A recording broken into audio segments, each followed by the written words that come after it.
එක දවසක් 2025 ලංකාවට නිවාඩු ගියපු වෙලාවක අපි ගියා අපේ ඉතින් ඥාති වෙන්න නෑදෑ ගෙදරකට. ඒ නෑදෑ ගෙදරට ගිහලා එන අතරමඟ දැක්කා පුංචි පන්සලක් තියෙනවා. ඉතින් මේ පන්සල දැකලා මේ පන්සලට ගිහින් එන්න ඕනි කියලා අසීදෙලා අපේ ගෙදර කට්ටියත් එක්ක අපි ගියා මේ පන්සලට. හරි ලස්සනයි මේ පන්සලේ පුරාවට හැමතැනම හිටියේ පුංචි සාමණේරයන් වහන්සේලා ගොඩාක්. මේ පුංචි සාමණේරයන්න් වහන්සේලා දැකලා අපිට ඉතින් හරිම ආස හිතුණා. එයාලා ඇඳපු චිත්‍ර ගෙනල්ලා අපිට පෙන්නුවා. එයාලා අපිත් එක්ක කතා කරා, විස්තර ඇහුවා.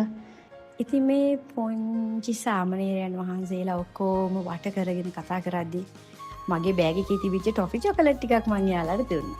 අනේ ඒ පුංචි ඇස් දිලිසෙන්න ගත්තා. එයාලා හරි ආදරෙන් අපිත් එක්ක කතා කරා.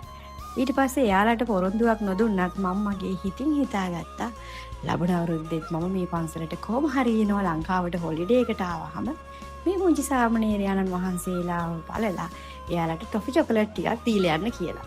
එදා මම හිතාගත්තු ඒ පොරොන්දුව ඉෂ්ට කරපු දවස් තමයි මේ තියෙන්නේ.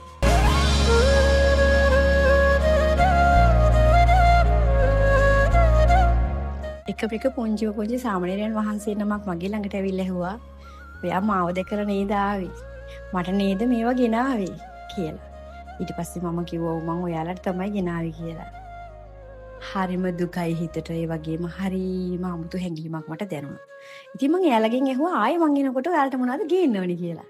එතකොට එයාලා මට කිව්වා අපිට සෙල්ලම් බඩු ගේන්න පුළුවන්ද කියලා. ඔව් මං ඊළඟ සැරේ නිවාඩුවට යනකොට ඒගොල්ලෝ සෙල්ලම් බඩු අරන් යනවා.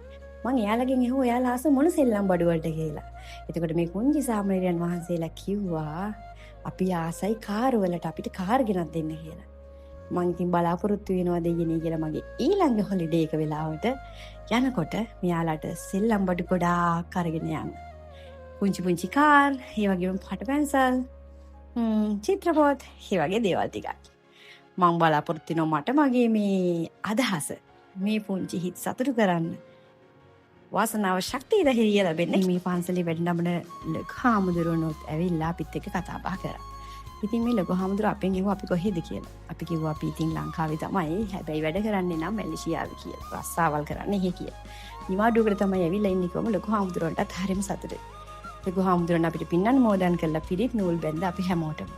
ඉතින් පන්සලටත් පන්සලේ වැඩ සිටින ලොකු හාමුදුරුවන් වහන්සේටත් අනිකුත් සියලුම හාමුදුරුවෝ වහන්සේලාටත් තෙරුවන් සරණයි කියලා ප්‍රාර්ථනා කරනවා.